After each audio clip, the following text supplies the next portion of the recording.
Welcome to Drinks in the Library, the only library where drinks aren't just allowed, they are required. I'm your librarian host, Gigi Howard, and each episode I'll be interviewing a guest about a much-loved book that we will be pairing with a drink for you to enjoy along with us or consider for your next book club meetup. As always, stay curious and support your local library.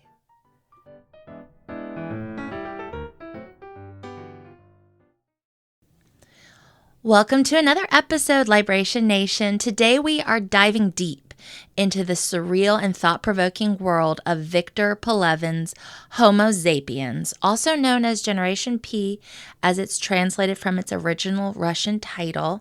My guest this week is Dr. Albert Arias, who is a Pelevin aficionado, and we unravel the complex tapestry of post-Soviet Russia's chaotic transition to capitalism and examine the Western culture invasion and the profound philosophical layers infused with Buddhism and spirituality that Pelevin navigates in his work.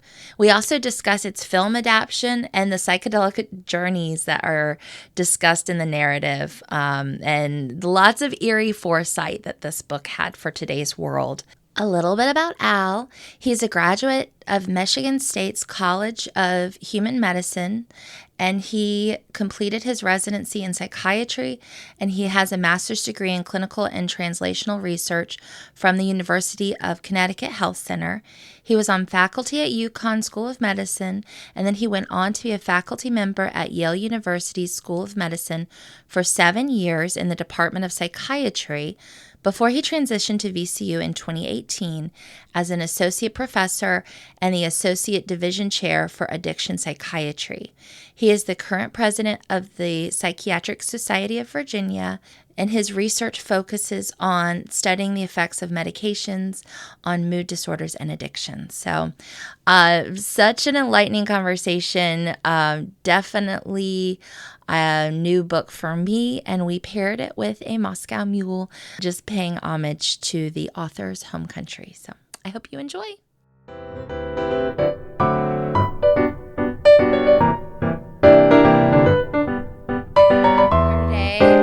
Dr. Albert Arias. Good to be with you. Thanks for having me. Thanks for coming. And we are discussing your favorite book. So what is this book? So this is a book by a Russian author, Victor Pelevin. Probably my favorite author, and this is my favorite book. And the book goes by several names because it was originally written, I think, about maybe 20 years ago or so, and maybe a little more than that. And all of his stuff was written originally in Russian and then translated, and different English versions were produced over the years. And so the original name in Russian equates to Generation P, which refers to Pepsi generation. And why is that? And so the main reason is that the ostensible surface level of the book has to do with the era, the post-Soviet era, and the transition of Russia into a capitalist or more capitalist society. And it's written, the author really kind of his early adult years. And do you know how old he is? When was he born? Do you remember? I think he's a little older than me. I'm not sure, but I think he might be in his mid-50s or so, or early 50s. And so really, his formative years were in this post-Soviet era, and when it was really a transitional period. And it's interesting because things are a lot different now. In a lot of ways, you might think that the Russia is regressing in a lot of ways. But this was during the time, and it's written about the time when it really was a free-for-all, and people were looting the government assets, and as he puts it in the book, accumulating initial capital, and this sort of very weird transitional state of the nation. And so it refers to that in kind of the introduction of capitalism and all of those things. Yeah. And then, the book has gone by several names, and when they did the first mass production of the book, they renamed the English version to Homo Zapiens with a Z. Yeah. And if you go and try to find the book, probably if you want it in English, you're going to have to search for that. But Homo Zapiens yeah. Yeah. And then also, you chose our drink. We're right on brand, right? Yes. There is some vodka drinking that occurs in the book. And in a number of his books, he makes reference to that. And often it's in his references, it's mixed with other things. Sometimes it's like cocaine and psychedelics and things like that. Not here. Yes, we're not doing that. Yeah. And that's Russian culture, from what I understand. Plenty of vodka. Yeah. So we're having a Moscow Mule today. And I did. It's very good. Thank you. Thanks. I'm glad. It is absolute ginger beer, which is Stoli ginger beer, and then a little bit of lime. So.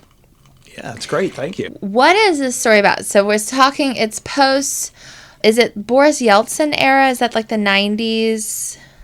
I believe so, but it occurs after that too. It's after the Soviet Union has dissolved, and there's the USSR has this nebulous association between the different countries, and it takes place in Moscow, in that surrounding area, which I believe is where he's from originally. So one can assume to a certain degree that there may be certain autobiographical elements or perhaps, transmuted autobiographical elements, which is different, I think, from a number of his other books, which are more fantastical and probably, certainly not autobiographical to some extent. And so who were you when you picked up this book? What was it about it that really pulled you in? I think the first time I read this was maybe around like 2010 or something like that. Okay. And I discovered him as an author in 2001. And it was really almost a random selection. I was in a bookstore. It might have been Barnes & Noble. I can't remember. And I saw the book on a table, and it was a different book. It was the Buddha's Little Finger, which is a good book by him. And he is a Buddhist too, right? I read a little bit about him. Okay. Yeah, he is. It's interesting because very little is known about him really, because he doesn't do a lot of interviews, and he's a hidden figure in a lot of ways. A lot of what's known about him is indirect, but it's obvious through his writing that he really is a Zen Buddhist, and which appeals to me because that's something that I'm into. I think I read it around that. It's an interesting time in my life, starting to have children, and I was married, and I was at a time when I was revisiting spirituality and art and things like that in my life through music and other things. And so I had read several of his books, and so I didn't know about this one, although I think from a chronological viewpoint, I think this might have been written right before the first book of his that I read. And I think it was a while before it was available in English. So I'd already read several of his books, found out about this one, and I got a copy and started reading it, and I really was drawn in by some of the other works that I had read. And this one really, I found it's interesting because it's a little different. It's more exciting. It's maybe his most exciting book. And it's also been made into a movie. No way. Yeah. That's in Russian? You can actually get it, and you can get it on several sites, including like Apple. Not to plug them or anything, but I think this is available on YouTube also, and a couple of other sites. But you can get the English subtitle version, and I think it won some awards. And it's one of those. It's one of those movies where I think, in my opinion, they really got it right. In fact, the movie is so good. It's like a thing of its own, but it's true to canon, if you will. And they really express the book, I think, in the most appropriate way that you can translate a book into a movie, which is unique in and of itself. Oh, yeah. And so if anyone wants to watch the movie, I think it's worth reading the book and it's worth watching the movie. And they're both, amazing. Yeah. What is the story about? Who is our protagonist? His name is Tartarsky? Yes. Yeah. What's he like? I think out of all his characters, this is the one that is sensibly the most autobiographical. And he draws some clear similarities. Although, again, we don't know much about him or his parents or things like that. I don't think it's available anywhere on the internet or anything. But he's a young guy that's post-college, that's gone to school. He's grown up in the Soviet era, really invested in all the things that came with that. And now his world is blown apart because that doesn't exist anymore. And he's forced to survive and learn to survive in a world where the rules are completely different. And so it's about that, but it's about so many things. And that's what I think makes this book so interesting, is that it goes through this character's mind and what he's going through in this, thrown into this world and having to survive and being exposed to the effects of American culture and the Western culture as it just like collides with and takes over the Russian culture in a way. And so really it's about that. It's about that on the surface, but he does a really nice job of layering it with a lot of the things that he puts in his other books. And the first book that I read by him is really great if you're into Buddhism and spirituality. It's a pretty dry book that's really boring in parts, though. It is. Buddha's Little Finger is a tough read, if you ask me. But it's a good read. But this is interesting, and one of the reasons I like it is he packs a lot into very few pages, and it's just like a layer.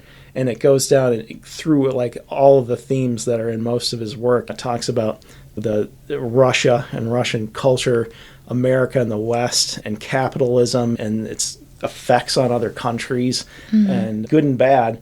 And then it talks about Buddhism and spirituality. But in this, it includes a lot about psychedelics and like transpersonal psychology, a lot of philosophy and spirituality, and it's just like jam-packed.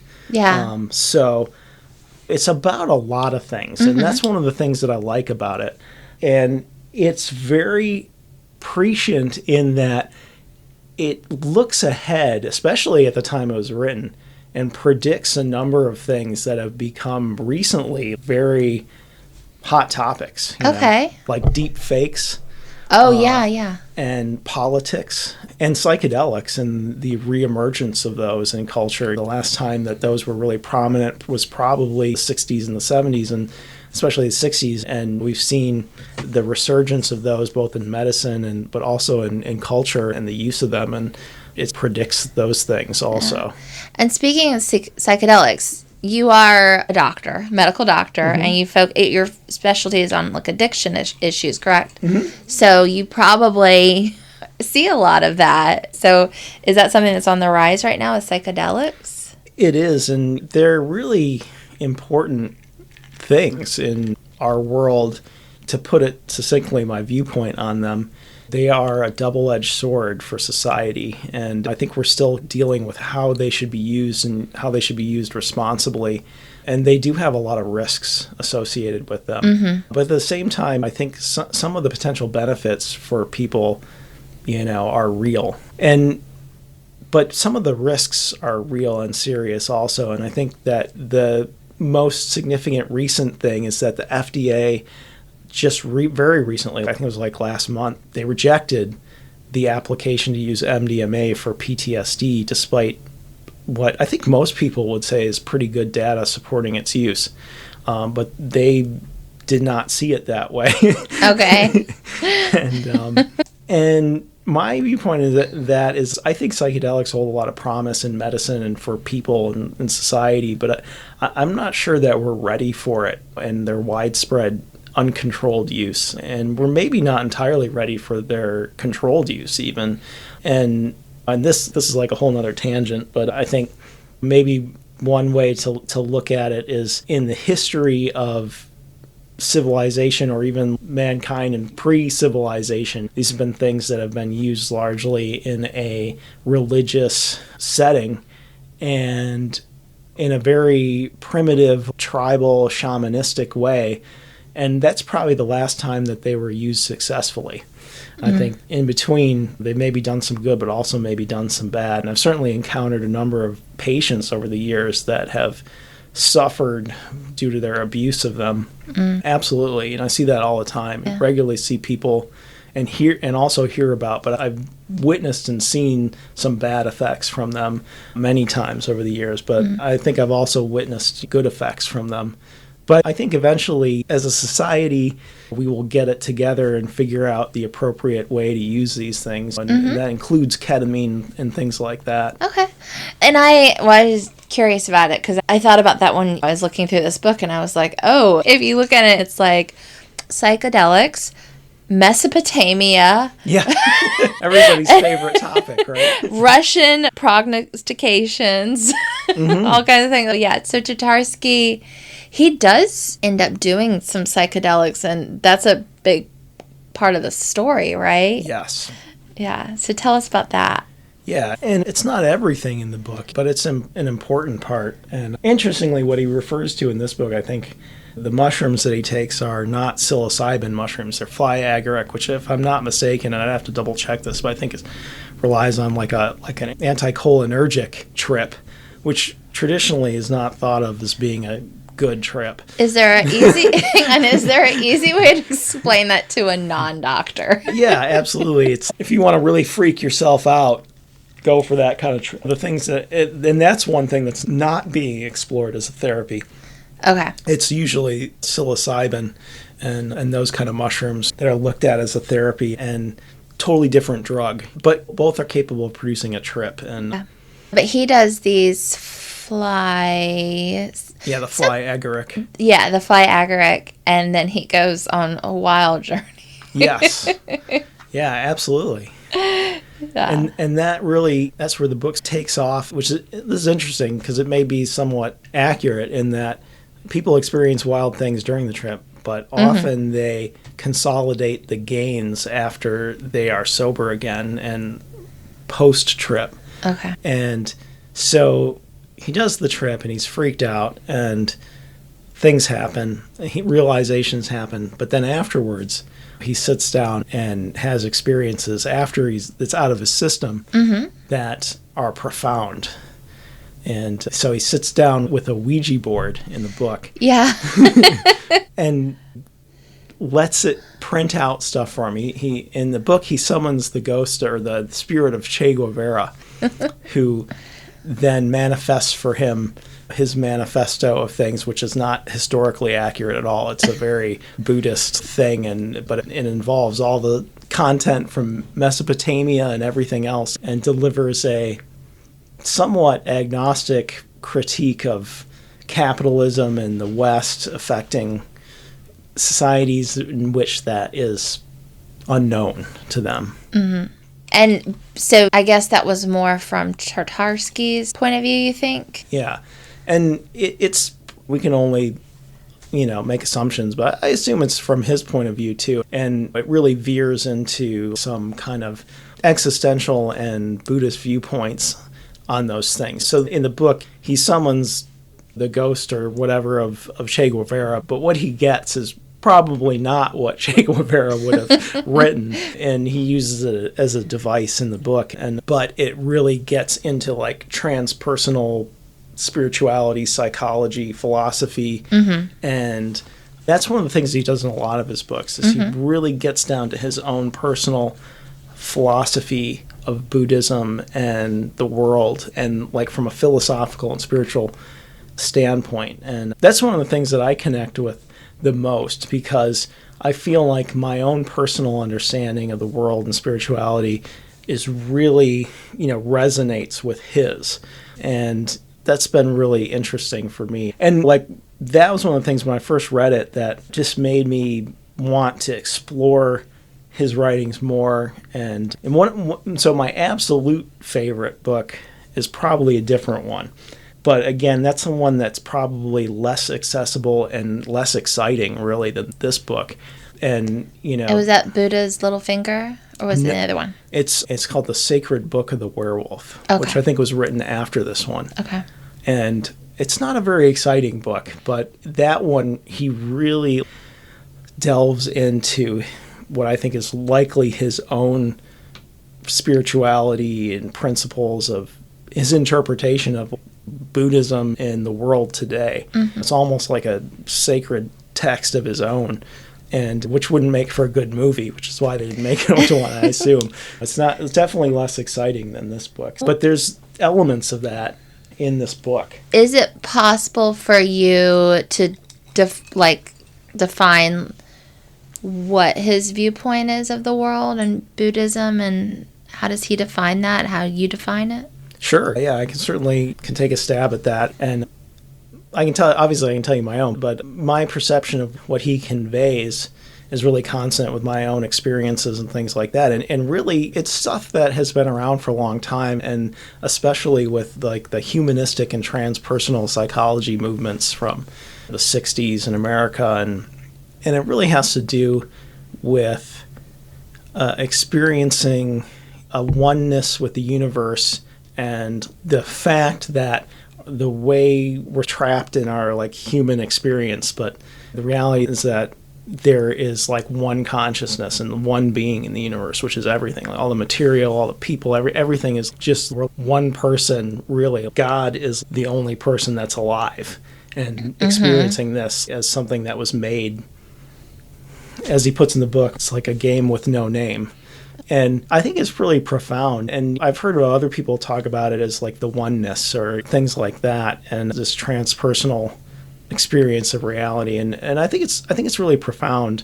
And he gets into a lot of that in the book. And what does it mean to be alive or to be dead if you accept that as a reality? And what do a lot of the things that we like worry about and deal with and fight about like in the world, if you accept that as your reality, like a lot of the stuff that we go through in the day-to-day world is like garbage. And so yeah, and that's what I think. That explains about as good as I can explain it. Thank you. Thanks for going down that little, you connect with it so much, and so I thought it would be interesting for you to talk about that connection. So thanks. I guess it's interesting. Do you you've read his other books? It's literary fiction. I mean, is this the kind of thing you normally read? I mean, I like a lot of different things, but I would say like my second favorite author is probably Tom Robbins. And so I like that. Yeah, definitely literary fiction, comedy, psychedelia, basically. Yeah. And I do want to point out, I think that some do consider this book a comedy. From what I picked up, as almost a comedy, maybe / horror. Yeah, exactly. But also trying to dig into the reality of humanity a little bit. Yeah, right on. I think you got it right, totally. So, and I do also want to ask, besides, we've talked about the protagonist quite a bit, who are the other characters in this book? Is there anybody we should touch on? There's a lot of others, and I think one of the most interesting things is perhaps the character that's not really a character in a way. And this is spoiler alert. Don't listen to this part, I guess. But and in my opinion, this is maybe the most interesting other character. Is as the book progresses and he moves on and climbs up the ladder of advertising and secret societies or whatnot, and just he poses this question that is right on for today. And to put it succinctly, it's the leaders that we have. What if the leaders we have really, and what we think and know about them, are just completely fabricated? And in the book, it goes into there actually never were even a real person. They're completely constructed, and they use like deep fakes to watch somebody on your TV or you know, on the internet or whatever, and it's like these days, like they may not even ever have been a real person. Computers are capable of fabricating that. And so it's really interesting that 20 years ago or whatever, he had this idea of things that are like real now. You could do that. And it makes you think, is Putin real? And I've never seen him. Right, yeah, exactly. Right, yeah, exactly. I don't want to get canceled. I do believe Putin's real. He likely is. There seems to be a lot of, we know more about him than we do Victor Pelevin. That's true. For sure. That's true. But it's interesting because it raises just the idea, how much do you really know about these people? How much would you know about Joe Biden or Trump and these people? And could there be a day where we are ruled by people that are behind the screen somewhere, and there's this really somebody that is just a figurehead that's really a construction that doesn't even really, they and who they're conveyed as doesn't really even exist. They're just used to manipulate us. And how does that, it's like I think he uses in the book to convey how all these things are linked, the manipulation and advertising and things like that, propaganda.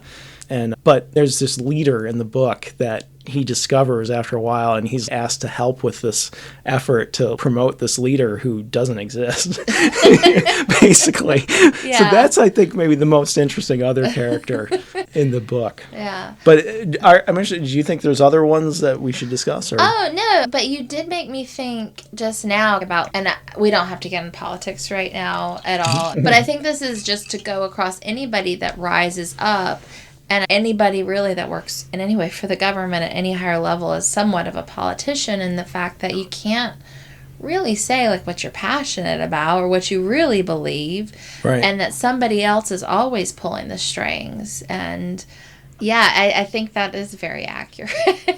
Yeah, totally. So he had it right. And is there anything else that we need to touch on about the book or that I missed that you wanted to bring up? I'm sure I've missed some things, and I would just recommend that people give it a read and see what else is in there. And I think it's an accessible book. It's not a tough read. It's exciting, and people can always watch the movie. I recommend you do both. Okay. So who would you recommend this story for? I think it's potentially for most people. And out of all his books, it's the one that I think is for most people. And I haven't actually read all of them. There's one that they've just made into a movie that I haven't read called Empire V, which has to do with vampires and secret societies. And it's touted as some allegory for the elite of any society, Russian society, American or whatever. And so I haven't read that one. And that one probably is exciting because they made it into a movie. And the movie's supposed to be good. I haven't seen the movie yet. That's hard to obtain right now. But you can get the movie of this one just easily online. But I think it's potentially for most people. Even if these things aren't something that always appeals to you, these themes and whatnot, I think it's a quick read. It's accessible. And there's a lot to be gained by reading it in many ways. Thank you so much for coming on, and I want to acknowledge you had a tough shift today at the hospital. And it was a rough day. You still came, so thank you so much. Yeah, well, thanks for having me. Yeah, and introducing me to this book. Anyway.